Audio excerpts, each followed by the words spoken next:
নমস্কাৰ অসমবাসী ৰাইজ আজি আপোনালোকৰ মাজত লৈছো তিনিটাকৈ বৃহৎ ঘোষণা যেটো মুখ্যমন্ত্ৰীয়ে কৰা তিনিটা ভাল খবৰ আপোনালোক দিব ওলাইছো তো কি ভাল খবৰ আছে আজি এই ভিডিঅ'ত আপোনালোকে জানিবলৈ পাব তো গতিকে ভিডিঅ'টো কোনো স্কিপ নকৰি হেকলৈকে চাই থাকিব তো বলক ভিডিঅ'টো আৰম্ভ কৰো welcome to my channel good luck Assam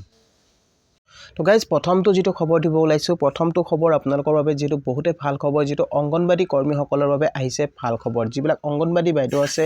যিবিলাক ৰান্ধনী আছে আৰু যিবিলাক যেটো সহায়িকা আছে সেই সহায়িকাসকলৰ যেটো দৰমহা বৃদ্ধি কৰা হ'ব যেটো চৰকাৰে যেটো আপোনালোকক যেটো ঘোষণা কৰিছে ইতিমধ্যে যেটো কৈছে যে বাজেটত বৃদ্ধি পাব অংগনবাদী আশা ৰন্ধন কৰ্মী আৰু সহায়িকাৰ দৰমহা মানে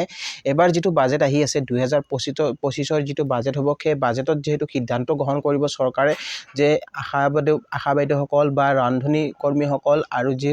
যিসকল অংগনবাদী মানে জড়িত হৈ আছে সেই অংগনবাদীত জড়িত হোৱা মহিলাসকলে যেটো মানে আপোনালোকৰ যেটো চৰকাৰৰ পৰা যেটো দৰমহাটো আপোনালোকৰ যেটো বৃদ্ধি কৰি দিয়া হ'ব তো ইয়াত যেটো কৈছে যে আৰু যেটো কৈছে যে বাজেটত বৃদ্ধি পাব অংগনবাদী আশা ৰন্ধন কৰ্মী দৰমহা তো যেটো চৰকাৰে যেটো এই সিদ্ধান্ত লৈছে এই কাৰণে যেটো বহু দিন ধৰি যেটো অংগনবাদী কৰ্মীসকলে যেটো প্ৰতিবাদ চলাই আছিল বা ইয়াৰ বাবে যেটো বহুখিনি কষ্ট কৰি আছিল তো তাৰ যেটো ফল এতিয়া যেটো পাবলৈ গৈ আছে আৰু যেটো বাজেটত যেতিয়া আপোনালোকৰ বাজেটত এই সিদ্ধান্ত লোৱা হৈছে যে অহা বাজেটত মানে ইয়াৰ যেটো চৰকাৰে যেটো সিদ্ধান্ত ল'ব যে ইয়াৰ দৰমহা যেটো বৃদ্ধি কৰাৰ বাবে তো গাইস আপোনালোকে নিশ্চয় বুজি পালে যেটো সকলোতকৈ যেটো ভাল খবৰ প্ৰথমটো খবৰ যেটো জনালো যে অংগনবাদী মহিলাসকলৰ যেটো দৰমহা বৃদ্ধি কৰা হ'ব তো কিমান টকা বৃদ্ধি হ'ব হেতু আপোনালোকে পৰৱৰ্তী কালত যেটো জানিব পাৰিব তো নেক্সট এটা খবৰ দিব বিচাৰিছো নেক্সট খবৰটো হৈছে যেহেতু ক'ব খুজিছো যিবিলাক আত্মসহায়ক গোটৰ মহিলা আছে সেই আত্মসহায়ক গোটৰ মহিলাসকলৰ বাবে আহিছে ভাল খবৰ আত্মসহায়ক গোটৰ মহিলাসকলে যেহেতু বহুদিন ধৰি ভাবি আছিল কেতিয়া দিয়া হ'ব 10000 টকা 10000 টকা যেহেতু সিদ্ধান্ত চৰকাৰে যেটো লৈছে আপোনালোকৰ একাউণ্টত যেটো 10000 টকা আহি যাব আৰু কিছুদিন পিছতে আপোনালোকে এই 10000 টকা লাভ কৰিব পাৰিব আৰু এই 10000 টকা কোনসকলক দিয়া হ'ব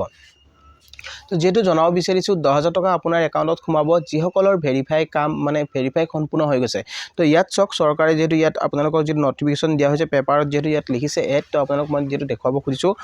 বিত্ত আয়োগৰ নেতৃত্বত সমিতিয়ে দৰমহা বৃদ্ধিৰ বিষয় যেটো পৰীক্ষা কৰি আছে তো দৰমহা বৃদ্ধিটো আপোনালোকক দিয়া হ'ব যেটো অংগনবাদী কৰ্মীসকলক আৰু নেক্সট যেটো কৈছে যে আত্মসহায়ক গোটৰ মহিলাক 10000 কৈ দিয়াৰ বিষয় চলিত মাহতে চূড়ান্ত হ'ব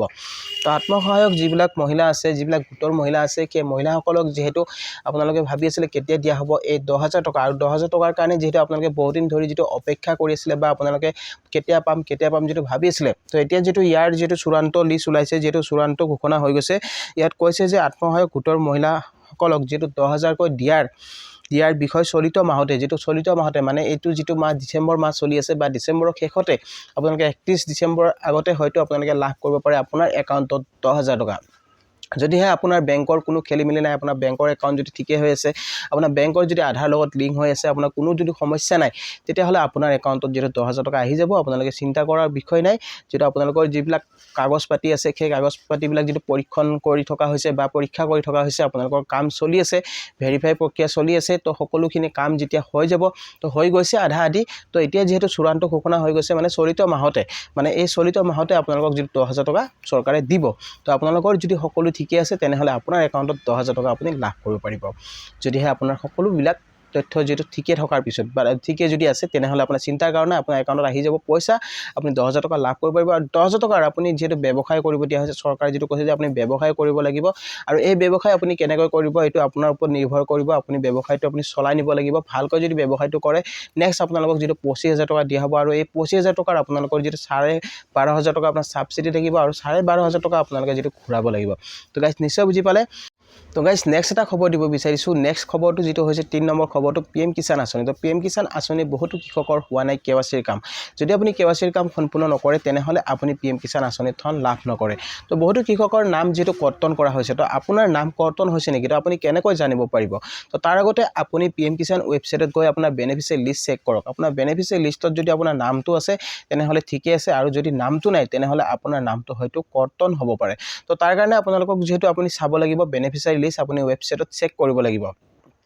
আৰু যেটো প্ৰধানমন্ত্ৰী গৰাকীয়ে যেটো কৈ আছে যে আপোনালোকক অতি সোনকালে আপোনালোকক 19 নম্বৰ কিস্তি যেটো ৰিলিজ কৰি দিয়া হ'ব আৰু কিছুদিন পিছতে আপোনালোকৰ একাউণ্টত যেহেতু 2000 টকা সোমাব কিন্তু তাৰ কাৰণে আপোনালোকৰ কেৱাইচি সম্পূৰ্ণ কৰিব কৈছে আপোনালোকে কেৱাইচি যিসকলে কৰা নাই তো আপোনালোকে কেৱাইচি সম্পূৰ্ণ কৰক আৰু আপোনালোকক যেটো সময়সীমা যেটো দিয়া হৈছে আপোনাৰ যেটো বেংকৰ একাউণ্টৰ লগত বহুতো কৃষকৰ যেটো আধাৰ লিংক হোৱা নাই তো আপোনাৰ আধাৰ লিংক হৈছে নে নাই সেই বস্তুটো আপুনি কেনেদৰে চেক কৰিব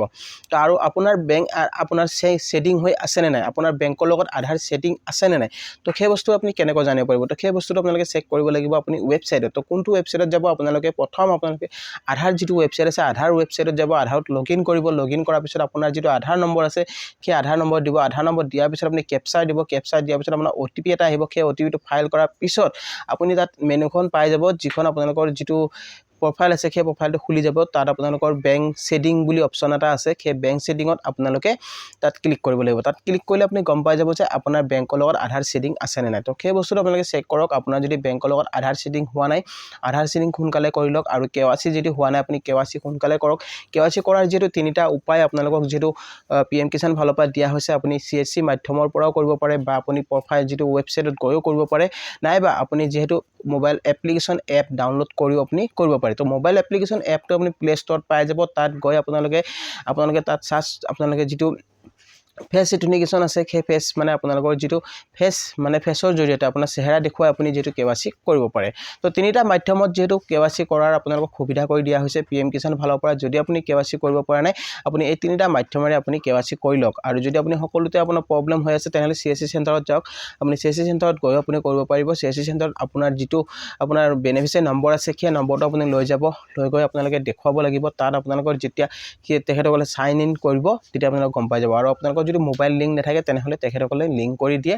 আৰু আপোনাৰ ওটিপি আহা নাই বা আপোনাৰ মোবাইল নম্বৰ চেঞ্জ কৰিব লাগে তো সকলোখিনি কাম আপুনি সিএসসি চেণ্টাৰৰ মাধ্যমেৰে আপুনি কৰিব পাৰিব তো আপোনালোকৰ হাতত যেটো সময় আছে আৰু কিছুদিন আপোনালোকে এই কামখিনি কৰি লওক এইখিনি কাম কৰাৰ পিছত আপোনালোকে 19 নম্বৰ কিস্তি আপুনি লাভ কৰিব পাৰিব তো গাইস নিশ্চয় বুজি পালে যেটো আপোনালোকৰ মাজত তিনিটা খবৰ আজি মই এই ভিডিওটোত জনালো তো ভিডিওটো চাই কেনেকুৱা পালে জনাব ভিডিওটো চাই যদি ভাল পাইছে তেনেহলে এটা লাইক আৰু শেয়াৰ কৰি দিব নাপাহৰিব আৰু লগতে চেনেলটো যদি নতুনকৈ আহিছে তেনেহলে সাবস্ক্ৰাইব কৰি ৰাখিব আৰু কাষত থকা বেল আইকনটো প্ৰেছ কৰি দিব নাপাহৰিব যাতে এনেকুৱা ধৰণৰ নতুন ইনফৰমেশ্যন আহিলে সকলোতকৈ আগত পাই থাকে তো গাইস আজিলৈ ইমানে জয় অসম